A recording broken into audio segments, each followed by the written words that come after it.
Good morning. Today is Monday, November 15th, and it is a white day. Attention all student athletes planning to play a winter sport. Don't forget to submit the winter sports sign-up Google survey you received in your SCJ Labs email account. Mandatory winter Meet the Coaches will be conducted via Zoom on Wednesday evening at 6 p.m. Zoom details will be sent tomorrow. Congratulations to this month's winner of Chef B's Random Act of Kindness Advisory Treats. The winners are seniors, Miss Deedham's Advisory; juniors, Miss Brazu's Advisory; sophomores, Miss Yuri and Miss Minahan's Advisory; and freshmen, Mr. Stark's Advisory.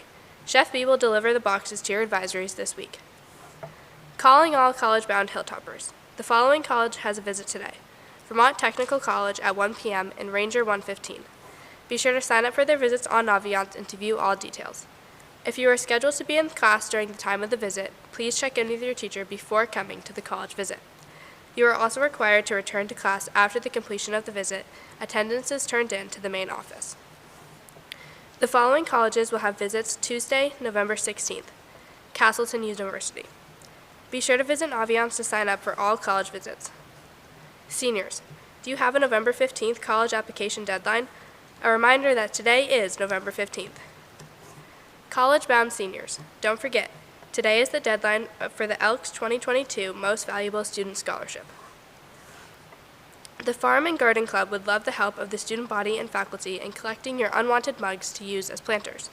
These individual planters will be donated for the holidays to community members and organizations such as senior centers. Please drop off your mugs in the donation bin in either Mrs. Deedham's room, Streeter 226, or Mr. Jones's room, Streeter 237. These mugs can be all shapes and sizes. Anything helps. Thank you and have a great day.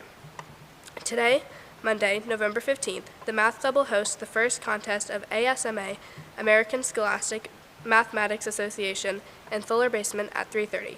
See you today at the ASMA competition. Are you looking for something to do on Tuesday afternoons?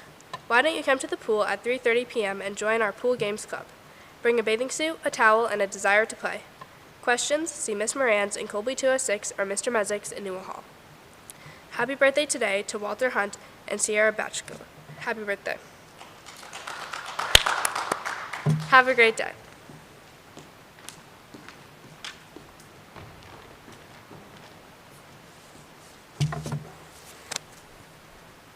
You'll see Ashley again in a little bit.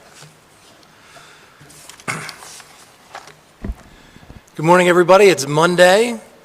A happy Monday to everyone. We have 4.5 days, and it's Thanksgiving break for all of you students. We have late announcements. It is with great excitement that I announce volleyball is another athlete selected as a senior from the Academy to represent the All-Vermont volleyball team in the co-sponsored Northern New England Senior Showcase on Sunday, November 21st at Plymouth State University. Congratulations to Haley Chen, who has been selected to play on November 21st. Good luck to both Emily Ely and Haley Chen. Good luck. On Saturday, the state champion boys cross country team traveled to Thetford for the New England Championships. In a race won by number 2 nationally ranked Gavin Sherry of Connecticut, Evan Thornton Sherman placed 6th to lead all states after the top 5 were from Connecticut. The boys' team was 13th out of the 30 qualifying teams from 5 states. They were the second Vermont team, following champion U32. This equaled the boys' best New England place finish ever. Congratulations, boys' cross country team. So I'm going to begin with our guests here from the Student Council. Student government has an announcement, I believe, about Thanksgiving. So I'll invite them up.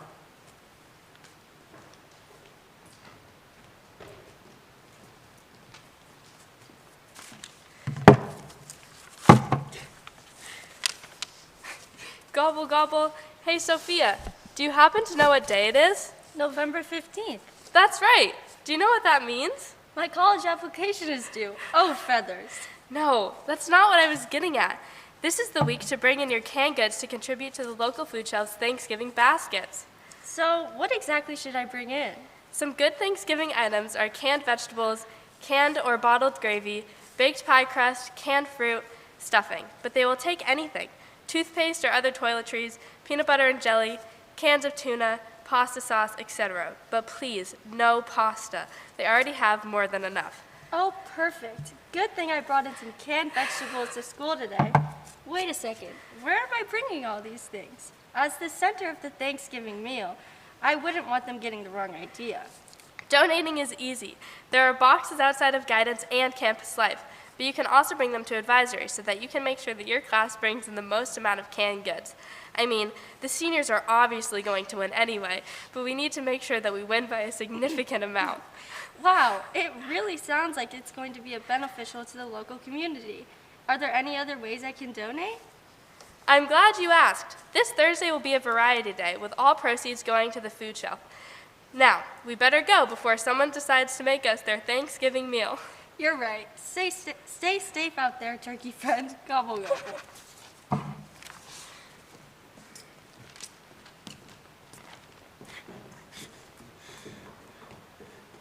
Perhaps the governor will pardon those 2 turkeys before Thanksgiving. In our week of giving, I wanted to begin the week with giving thanks.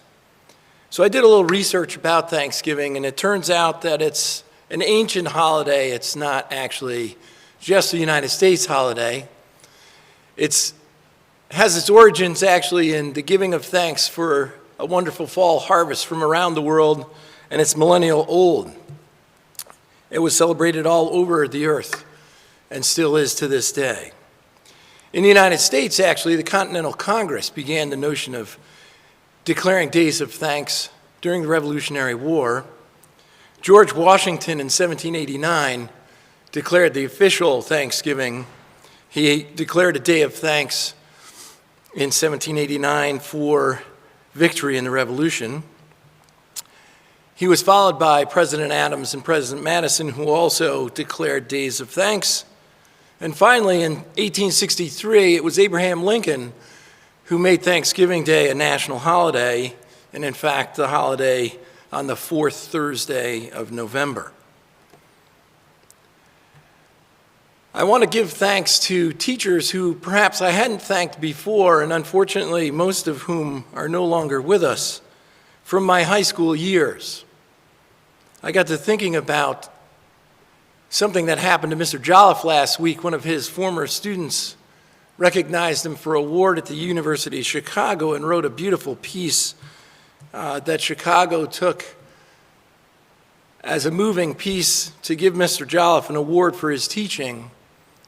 And this was an extraordinary level of thanks from that young woman. And so I thought maybe it's about time that I gave thanks to teachers that I had in high school that have shaped my life. When I was a freshman, Mr. Sullivan was my English teacher, and I started writing an essay for him. It's the first essay that was due. There were a bunch of us in the class. And Mr. Sullivan taught us an important lesson about careful work, precision, preparation, and perseverance, simply by underlining the paper where we had made 5 errors. He would read no more of the paper once 5 errors were made. So we learned the hard way. You guys who have laptop computers and phones and whatnot and can easily correct your errors don't understand. When you reach 5 errors in a typed piece of paper that was typed actually on a typewriter that didn't necessarily have a correctable ribbon, I didn't have one of those fancy ones when I was that age, you actually had to revise and retype the entire paper each time you had made more than 5 errors. So thank you, Mr. Sullivan, for teaching a hard lesson about precision and careful editing. When I was a sophomore, I had Mr. Spencer for chemistry. Mr. Spencer actually had worked on the Manhattan Project during World War II. And he taught me an important lesson about connecting lessons that you teach to the world beyond the classroom. And that engaged all of us so much more directly than just learning pure chemistry from a textbook or from a lecture. we understood how chemistry fit in the world around us and remembered. To this day, I remember Mr. Spencer's lesson, and I make every effort to connect what students learn in AP Economics with the world around them.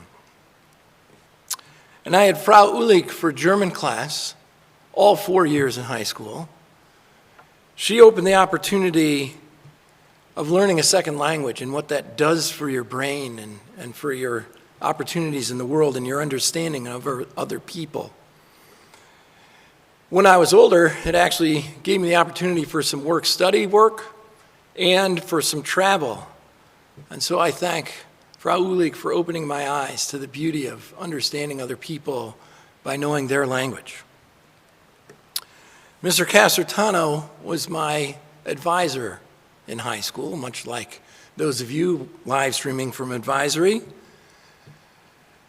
He imbued in me the idea that scholarship and being a student comes first.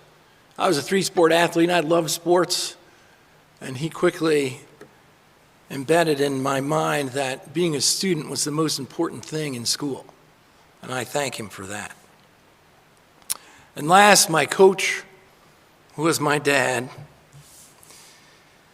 he had on the wall of his office where I used to go and do my homework during a free block 2 quotations that I still have with me today. Many of you might have noticed in Colby 303 this quotation from Goethe. Goethe wrote, "When we treat a man as he is, we make him worse than he is. When we treat a man as if he already was what he potentially could be, we make him what he should be." And lastly, he had this quotation from Winston Churchill on his desk.